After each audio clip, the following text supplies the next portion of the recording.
around mental health.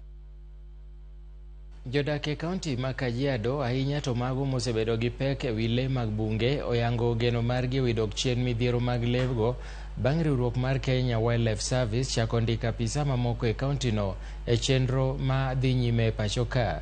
Kane giloso bang' chenro no, jodak no yango ni e kinde monj le mag bunge apisas ma KWS ok chop ga e thuolo mowinjore ka koro geno margi oneno bang' riwruok mar KWS timo chenro ma kamano. Maromo rowere 20 moting'o wakeini 3 ne ondiki e chenro no, ka jodak go eko wacho ni gimor koda kaka ne ota ndikruok ma kamano ka kwayo margi pod en apisa mamoko mondo medi e kaunti no.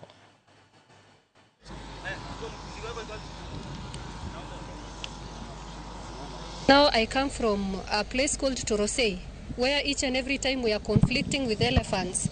So now that one of our sons or 2 or 3 have been considered, it's an added advantage to me because now I'll see the benefit. If they come to my place and control them, then I'll be very happy. So it will be an added advantage to us as a community who are having wildlife and human and wildlife conflict.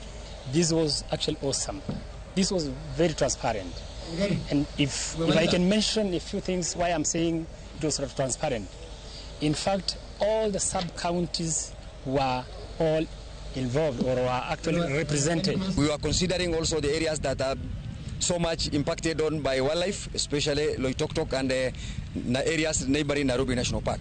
So the exercise, I can say, was great. The candidates also collaborated. Of course, we have done a lot of verifications. What I can say, it has taken us a long time. It was very rigorous, very competitive, but at least now we have 20 and we have the ladies as well, 3 of them.